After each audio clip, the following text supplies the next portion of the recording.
O Marechal Deodoro da Fonseca proclamou a República em 1889. O general Eurico Gaspar Dutra foi presidente do Brasil após a ditadura de Getúlio Vargas e durante seu mandato foi promulgada uma das melhores constituições que o Brasil já teve. O general Henrique Teixeira Lott garantiu com sua autoridade pessoal a posse de Juscelino Kubitschek em 1956.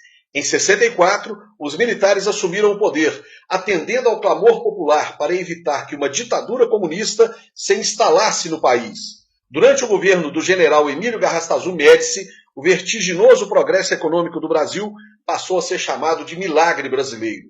Até 1964, os militares brasileiros tinham voz ativa na política e na sociedade nacional. Entre 64 e 85, comandaram o país. O Brasil era então um país mais sério, mais respeitado, mais patriota e mais progressista.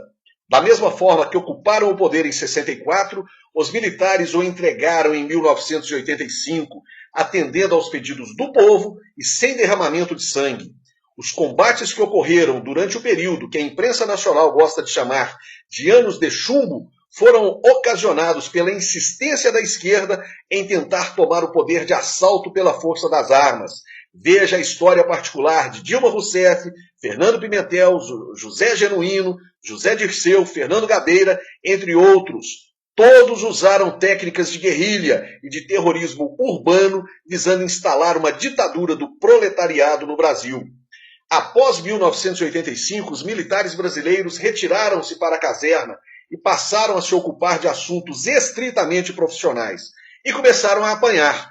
A esquerda vingativa tenta até hoje reescrever a história. E muitos tolos engolem as mentiras. Por força legal, os militares são proibidos de se manifestarem, até para defenderem sua própria honra.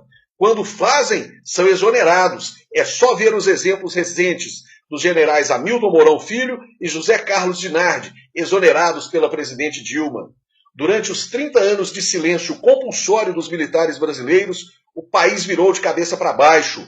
A corrupção atingiu níveis jamais imaginados. A principal estatal brasileira foi loteada e rapinada por maus políticos. A família sofre contínuos ataques. A imoralidade tornou-se a ordem do dia. Programas sociais substituíram um saco de cimento na conquista ilegal de votos. A inflação voltou, o desemprego subiu e o Brasil vive uma profunda recessão. E chegou agora o impeachment.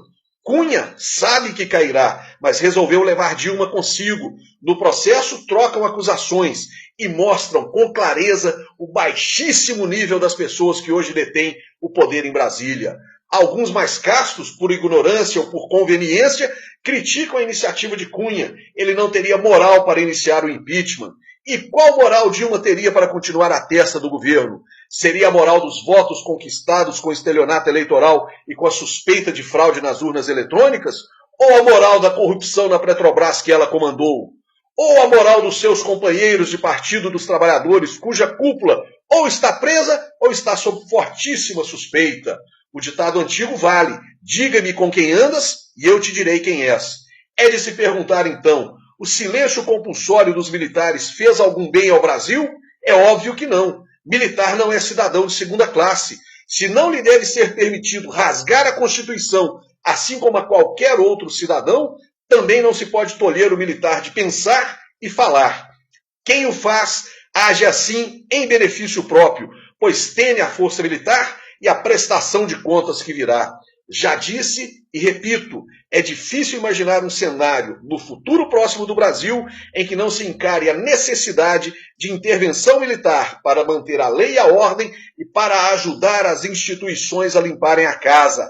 A lama está por todos os lados e só teme o longo braço da lei quem deve explicações à justiça. O impeachment é um mecanismo constitucional e legal que pode e deve ser usado. Se, como consequência desse processo, for necessário que as Forças Armadas intervenham, que venha a intervenção.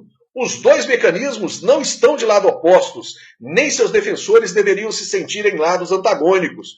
Muito antes, pelo contrário. Impeachment e intervenção militar podem se tornar irmãos siameses, um completando o outro para o bem do Brasil. Mas para isso ocorrer, os brasileiros precisarão mostrar a sua voz e a sua cara. Collor caiu porque os cara-pintadas ocuparam as ruas do Brasil. Está chegando o momento de fazer pressão, de mostrar que o Brasil de hoje não é o Brasil que queremos, que não concordamos com a corrupção, a imoralidade e a falta de ética. Está chegando a hora de levar o lema da nossa bandeira para as ruas. Ordem e progresso para o Brasil.